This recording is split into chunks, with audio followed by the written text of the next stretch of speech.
लोग कहते हैं प्लास्टिक का उपयोग कम करो, हर तरह के रिन्यूएबल रिसोर्सेज की बात करते हैं, तमाम तरह के वस्तुओं के पुनर्चक्रण की बात होती है। कुछ नहीं होने वाला इससे।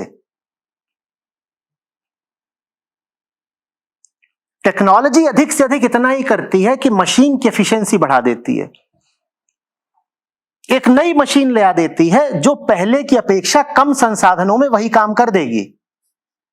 टेक्नोलॉजी इतना ही तो करेगी ना, पर टेक्नोलॉजी तुम्हारा मन थोड़ा ही बदल देगी। जैसे ही तुमको दिखाई देता है कि कोई काम पहले 10 रुपए में होता था, अब 5 रुपए में हो रहा है, उसको करने वालों की संख्या 10 गुनी हो जाती है। क्योंकि इसी को तुम प्रगति कहते हो कि ज्यादा लोगों के हाथ में पैसा पहुंचे, ज्यादा लोगों के हाथ में संसाधन रहे। जितना ज्यादा लोग उपभोग करेंगे, कंज्यूम करेंगे, उसी को हम कहते हैं कि डेवलपमेंट हो रहा है। जीडीपी नापा ही कंजम्पशन से जाता है।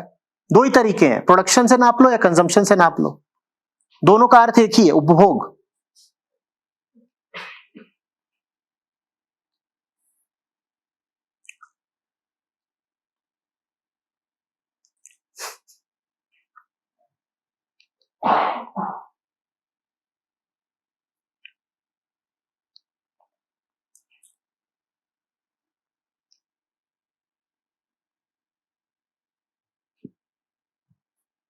असली समस्या ये नहीं है कि हम कोयला ज्यादा जला रहे हैं, असली समस्या ये नहीं है कि हमारे पास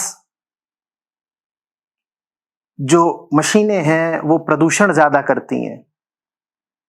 असली समस्या ये है कि हम में भोगना है, हम में अहम है। हम प्रेम का अर्थ भी भोग समझते हैं,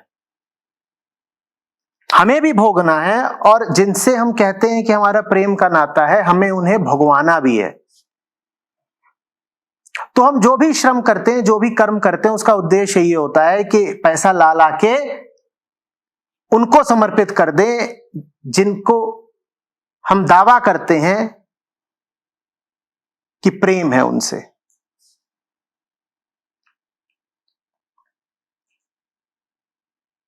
व्यक्ति बड़ा खुश होता है जब अपने परिवार को और ज्यादा भोग की सामग्री दे पाता है।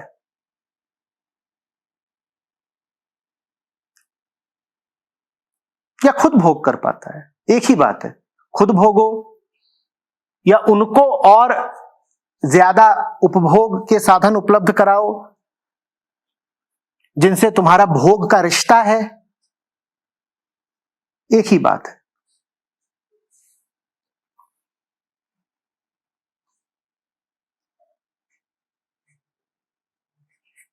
मैं इस बात को बहुत जोर देकर के कहना चाहता हूं क्योंकि बहुत लोग इस भ्रम में जी रहे हैं कि वो इस तरह के छोटे मोटे काम अगर कर लेंगे तो जिम्मेदार नागरिक कहलाएंगे या आध्यात्मिक रूप से उन्नत कहलाएंगे, इत्यादि इत्यादि।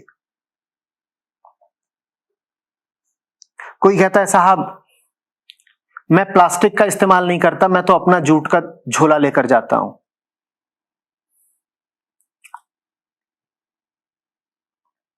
कोई कहता है मैं अपने घर में एसी पहले 22 डिग्री पे चलाता था, अब 26 डिग्री पे चलाता हूं, मैं जिम्मेदार नागरिक हूं।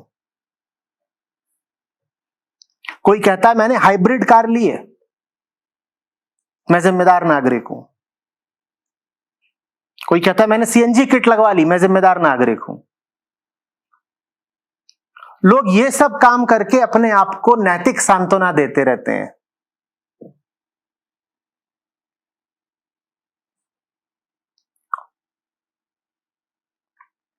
और भी तरीके हैं।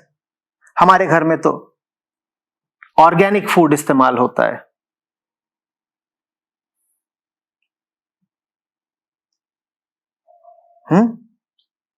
हम तो जी छोटी छोटी दूरियां पैदल चले जाते हैं या साइकिल से चले जाते हैं, और ये सब करके हमारे अहंकार को बड़ी तुष्टि मिलती है कि देखो पूरी दुनिया तो पर्यावरण को आग लगा रही है, हम बड़े जिम्मेदार लोग हैं। हम साइकिलिंग करते हैं, हम वॉकिंग करते हैं, इससे कुछ नहीं होने वाला, बल्कि ये घातक है, क्योंकि ये आपको झूठे भरोसे में रख रहा है, झूठी सांत्वना में रख रहा है कि ये सब करके आपके कर्तव्य की इतिश्री हो गई, ये सब करके आपने अपने धर्म का पालन कर लिया। नहीं, बिल्कुल नहीं। तुम ये जो काम कर रहे हो ये सागर में बूंद समान भी नहीं है, ये बल्कि सागर से कुछ निकाल लेने का ही समान है।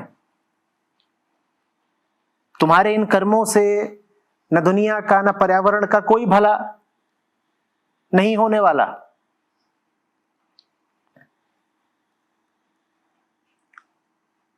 जो असली बात है, वहां चोट जब तक नहीं होगी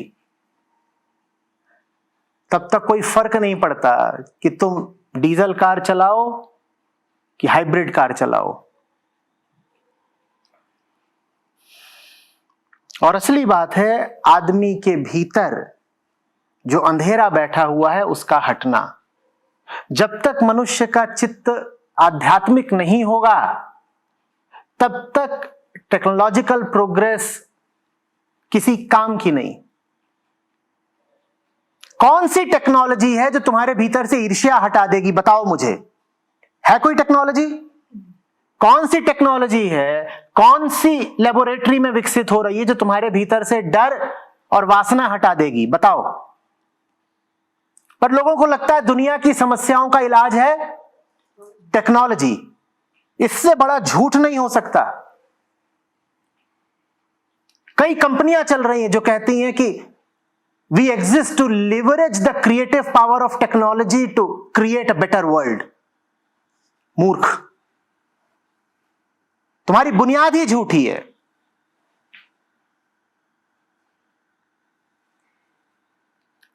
तुम्हारा मिशन और विजन ही बिल्कुल झूठा है।